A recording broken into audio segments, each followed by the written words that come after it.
Thank you, Mr. Chair. I've introduced a bill that would add uranium to the critical mineral list, and I also co-sponsored one, Siscomani's bill, that would add copper to the critical mineral list. The reason I think uranium is so important is because I'm on the Energy Committee, and we have a real concern about providing enough electricity to people because of all of the excess demand that is being put on with the electric vehicles and all the electronics that use electricity. And so one of the solutions is nuclear. And we actually are getting some bipartisan support on nuclear. And not so much the large nuclear plants like we have Palo Verde nuclear plant here, which, by the way, if you don't know it, provides the most amount of nuclear energy in the nation of any other nuclear plant in our nation.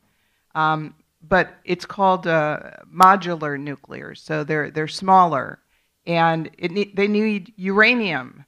And right now, U.S. nuclear plants are about 40 to 50% reliant on Russian uranium. And so, Mr. Cabrera, can you tell me if you think it's important that we add uranium to the critical minerals list? I believe that would be prudent. That mineral can fuel the only zero emissions power source that we have available to us. Yes, and that's why some of my Democratic colleagues are actually coming around on nuclear and are becoming supportive. Mr. Cabrera, you had some really good points in your testimony, and just so that I want to reiterate them just a little bit. He had one of them, even if metal recycling efforts were to increase 100-fold, there simply isn't enough material in circulation I assume in the United States to meet the growing demand. Thus, the unavoidable truth is that we cannot develop cleaner, greener technologies without more minerals, and we cannot secure enough minerals without a significant focus on mining. And when the Secretary of Energy was in front of our committee, I asked her, "Are you supportive of domestic mining?" She goes, "Oh, yes. Oh, yes. The Biden administration, very supportive." I said, "So why did you basically close down the Resolution copper mine, which is over in Superior?" Because under the Trump administration, they gave the green light, and 2 months after Biden gets in office, he basically closes it down. This is total insanity. And again, we're just handing over things to the Chinese. You said, sir, that you can process some lithium. Yet, electric vehicles need lithium batteries. Backup storage needs lithium. And yet, China processes most of the lithium. So when you increase the demand for electric vehicles, solar panels that are all made over in China, you're just helping China.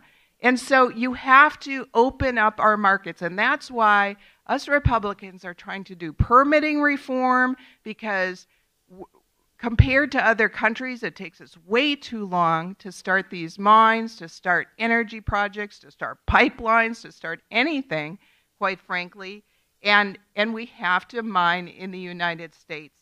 And so, Mr. Cabrera, can you tell Congress members that you have in front of us right here, if you have any other ideas besides the permitting reform that we put in H.R. 1 and sponsoring legislation to add things to the critical minerals list, what can we as Congress members do more? Hold the federal agencies accountable. One of the things that I learned in my 18 years in the private sector, and then I learned when I became a state employee about 11 years ago, first in Arizona state government and now at a university system, is that in the private sector, there are natural accountability processes. If you don't produce, if you don't serve your customers, you die. Government entities don't have that same accountability. And so that kind of accountability and oversight is an appropriate role for Congress. Thank you. And a last second, Mr. Witta, you had said earlier to me personally that you are not getting all of these taxpayer funds that are supposed to help with expanding U.S. production of critical minerals. Can you touch on that? What's happening to you and your company? I know that there was $140 million out there for expanding exploration out here in the western U.S. I have a pretty big exploration company. We haven't even heard of a dime of it. The lithium that we're doing right now, there was over $7 billion in there for securing lithium for EV batteries. We haven't seen a dime of it. I could go on. There's so many out there that were in the Inflation Act. Mm-hmm. Thank you for not saying reduction. I couldn't say not reduction. I'm sorry. Me either. The Inflation Act. Yes. But where is it going? Is it going to Chinese companies? Is it, right now the largest copper discovery since resolution's been tabled here in Arizona is called the Antler Project, up right in the Kingman area. It's an Australian company that's paid the whole way. It's not even a U.S. company. They've got a beautiful riff of about 4 to 5% copper. I don't know if they'll ever see permits. The last time I got a mine approved for a mine plan of operation here in Arizona, let's see, Fish and Game had to come out and tell me how high to put my entrance sign so that wild burros don't bump their heads. If you've ever been through Quartzsite on Interstate 10, you've seen the dry washes.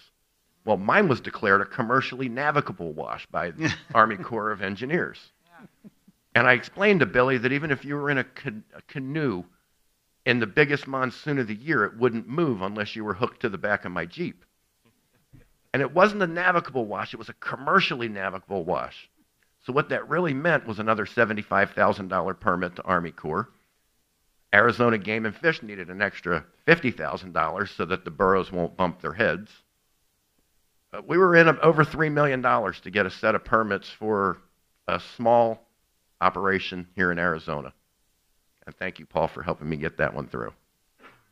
Good, thank you. That's something I'd like to look into, is why he and other companies aren't getting this money that was doled out. Well, and the gentlelady brings up some great ideas. You bring up this modular nuclear.